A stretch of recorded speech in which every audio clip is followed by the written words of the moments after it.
conversa, mais um aprovado. Tendo educação, cultura e entretenimento nas suas manhãs de sábado. No programa de hoje a gente vai tratar de um assunto que certamente é do interesse de todos nós. Vamos falar de trabalho e as profissões que estão em alta no mercado. E a gente conversa agora sobre mercado de trabalho e profissões com Lucas Freire, que é psicólogo, especialista em recursos humanos e é headhunter. Lucas, bem-vindo ao Aprovado e eu peço que você comece essa nossa conversa explicando para o telespectador o que faz um headhunter. Na verdade, a tradução literal do headhunter é o caça-cabeças, né?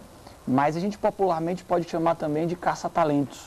O headhunter é aquele profissional especializado que vai até o mercado de trabalho para captar profissionais qualificados para as empresas. Na verdade, o headhunter ele surgiu numa cultura dos Estados Unidos, Europa, e particularmente focada inicialmente na seleção de executivos, né? Naquela concorrência dos grandes bons industriais e das grandes corporações. O headhunter era aquele profissional que tirava uma pessoa, um executivo de uma empresa e colocava na outra. Ele captava um talento de uma empresa e oferecia para outra empresa. Hoje, o papel do headhunter ele se expande também, é um pouco mais amplo, até porque a gente vive um cenário de mercado de trabalho um pouco mais escasso em termos de talentos, um pouco mais restrito e cada vez mais competitivo, né? As empresas hoje competem como nunca. Então, dentro desse cenário, a abordagem e o papel do headhunter ele se expande muito mais. Fala um pouquinho assim para o público de casa, o que é trabalho, o que é emprego e o que é carreira.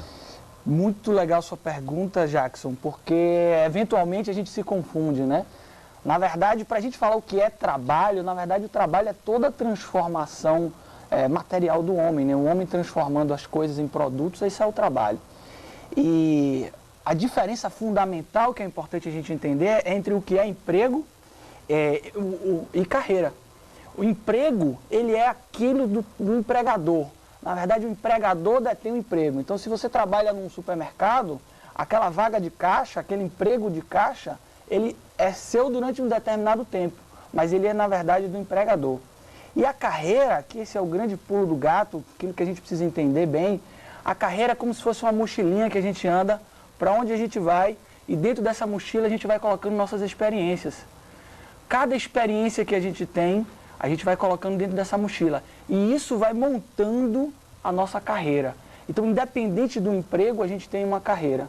Quando você sai de um determinado emprego, o emprego fica. Outra pessoa vai ocupar aquele lugar. Mas a sua carreira você leva com você. Então, o ideal é que a pessoa construa uma carreira. Perfeito. Né? Esse é o caminho. Onde você estiver, faça o melhor, porque é isso que você vai levar para as suas próximas experiências.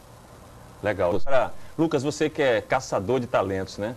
O que é essencial, né, no currículo e o que é que pode ser dispensado? Eu começaria a falar uma coisa que vem acontecendo com certa frequência, Jackson, e a gente precisa chamar atenção, inclusive, e na reportagem não foi citado, é que as pessoas devem, acima de tudo, evitar colocar informações falsas nos currículos. Então, se uma pessoa eventualmente fala inglês e tem um nível avançado de inglês, sim, coloca nível avançado de inglês. Agora, se não tem, não coloca. Porque lá na frente ela vai ter que se deparar, né, com Aparece. Não coloca uma formação que não tenha. Então, eu já tive experiência de pessoas que colocaram ter feito cursos que de fato não tinham feito. E na hora que a empresa demandou aquele conhecimento dele, ele não tinha para oferecer. O emprego é um casamento. Então, a gente precisa saber com quem a gente está casando e dos dois lados. A empresa precisa te conhecer mais profundamente e você precisa conhecer a empresa com mais profundidade também. Então, essa relação precisa estar bem afinada. Porque se não tiver, não é depois que você vai descobrir, ai meu Deus, mas ela não servia para mim porque ela não se comporta do jeito que eu gostaria. Então, na verdade, nesse princípio é que você tem que ter tudo bem afinadinho. Legal. A gente está conversando aqui com Lucas Freire, que é um headhunter, um caçador de talentos. Lucas, vamos falar um pouco como é que está o mercado de trabalho na Bahia. Eu diria, Jackson, que está quente. Graças a Deus, a gente está com um cenário aquecido no mercado de trabalho. A gente teve aí no primeiro semestre um aquecimento um pouco maior da área de serviços e construção civil. Dá pra ver, é notório, a gente vê pela cidade o número de construções. A cidade está crescendo para cima. Está se verticalizando a cidade. E o que vai acontecer agora no segundo semestre é que a área comercial vai ter um aquecimento forte. Vão começar agora as contratações aí temporárias para o final de ano, para o Natal. Então a área de vendas e a área comercial agora vai ter um aquecimento muito forte. Então acho que a hora é agora para quem está querendo entrar nessa área comercial. E o cenário está muito positivo, né? A gente teve do ano passado para cá, no mesmo período, uma redução do desemprego muito forte. Ele caiu de 20%, segundo dados do DIEESE, para 16,3% agora no mês de agosto. Então é um dado muito positivo. Então agora é a hora para quem está querendo arranjar um emprego e buscar o emprego dos seus sonhos aí.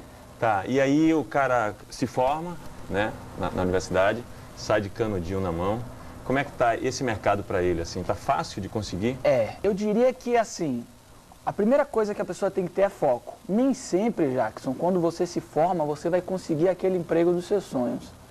Às vezes, a gente precisa, é o famoso quebrar algumas pedras antes para depois ter o castelo que a gente quer. Então, vai ter que ralar o osso um pouquinho, conseguir alguns tipos de atividade que possam ser correlatas àquela atividade dos sonhos da gente, e dar o máximo de si para que as portas se abram e que ele possa conseguir um emprego dos sonhos. É comum, às vezes, a gente se forma cheio de expectativas e de sonhos, e nem sempre o mercado vai oferecer aquela posição dos sonhos na mesma hora. Mas hoje a gente tem um crescimento muito grande dos trainees, cada vez mais cedo as empresas estão indo às faculdades buscar os profissionais, então projetos trainees, estagiários. Então, o conselho que eu dou às pessoas pesquisarem, ficarem atentas a esses programas, e se cadastrarem no máximo possível e, obviamente, estudarem a empresa que quer trabalhar e correr atrás, né? A gente vive numa sociedade em que a pessoa, depois de uma determinada idade, é jogada para escanteio. Isso é terrível, né? Tem países, né, em primeiro mundo, que valoriza muito a experiência. O que é que se prioriza, o que é que se valoriza mais hoje em dia? Essa experiência tem um valor grande no mercado? Eu acho que a gente tem dois caminhos hoje. Primeiro que, como nunca hoje, a gente tem visto contratações de pessoas que já passaram de uma determinada idade ou que já têm uma bagagem muito grande. Essas pessoas naturalmente se tornavam antes consultores ou eram pessoas que davam apoio. Hoje as empresas estão voltando a contratar esses profissionais. São pessoas com a maior senioridade, são pessoas que conhecem do negócio. Ou seja, a bagagem que você falou, que é a carreira, ela vale para sempre, né? Ela vale para sempre. E hoje já está trazendo mais frutos. Antigamente se dizia que um profissional, olha, tem uma vida útil, depois que você saiu vai ser muito difícil você voltar ao mercado de trabalho. Hoje o cenário está mudando. Pode melhorar ainda mais, mas já está mudando um pouco. E a mesma coisa o inverso. Cada vez mais cedo as empresas têm ido buscar os jovens. Então elas vão, a gente viu um caso aí, as empresas indo nas faculdades dar palestra e nessas palestras já fazer uma triagem de pessoas com potencial para trabalhar na empresa. Então são dois polos aí interessantes, que é fruto um pouco da escassez de mão de obra qualificada que a gente vive, né? Então talvez esse seja um sintoma, né? Eu vou buscar profissionais mais cedo para eu treinar e vou buscar os mais antigos para treinar esses mais jovens. Unindo os dois aí é que é o ideal. Como é que fazem os profissionais liberais depois que saem com o canudinho na mão? Como é que está o mercado para eles? Eu acho que, Jackson, a grande questão dos profissionais liberais está no empreender. Acho que o profissional liberal ele tem aí, quando ele sai da faculdade, um mundo aberto a ele.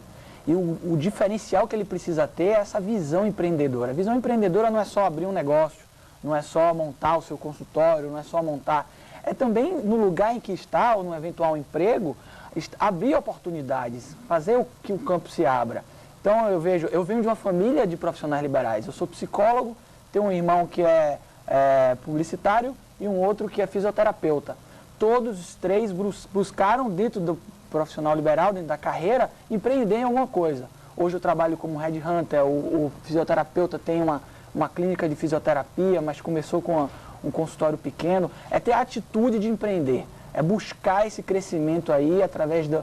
E tem que ter uma visão, de certa forma, empresarial, porque você vai lidar com clientes, vai receber pessoas. Às vezes a gente é preparado muito na técnica e muito pouco olha, como é ter um negócio, como é ter uma empresa, como é trazer clientes para a minha empresa, trazer clientes para o meu consultório. Acho que o profissional liberal tem que ter essa perspectiva, né? De pensar naquilo realmente como uma perspectiva, uma ideia de crescimento, uma perspectiva de crescimento. E empreender é o fundamental. Manuela, que é profissional liberal, tem pensado assim, tem agido assim no mercado? Desde que eu decidi assumir essa história de construção de carreira, né? Porque Perfeito. é muito diferente quando você pensa a carreira artística, por exemplo, que é uma coisa que pode ser totalmente sem foco. Pensar o foco de uma carreira artística é justamente pensar nesse passo de formiguinha, sabe? De, não, hoje eu estou fazendo isso aqui nesse bar, aqui que não me oferece uma estrutura ideal, mas eu estou fazendo porque eu preciso atingir determinados públicos, ou porque isso vai gerar um desdobramento, a gente como banda vai ficar mais fortalecido. Enfim, eu acho que eu tenho um pouco essa visão empreendedora na minha profissão. E está sempre colocando mais um ingredientezinho nessa sua mochila, lá na frente certamente Com você vai colher isso aí. Às vezes você nem sabe quando você vai colher, mas aí num determinado momento você diz, oh meu Deus, aquilo que eu ganhei em tantos anos atrás, agora que eu estou aproveitando, entendeu? Tem uma coisa, Jackson, interessante, que é o seguinte, esse relato dela, a persistência, né? Muitas vezes o profissional liberal, ele vai lá, tem um consultório, aí passa um tempo e fala, eu vou desistir porque não consegui atingir o objetivo, mas ele tem que ter foco, tem que insistir. Lucas, vamos voltar ao nosso assunto sobre trabalho. O que é que você acha das especializações, assim? Como é que vale ela hoje no mercado tão competitivo? Eu acho que a gente precisa tomar cuidado em buscar a especialização que esteja de acordo com a nossa carreira. Aquela especialização que de fato vai contribuir com a nossa carreira ou com nossas práticas profissionais.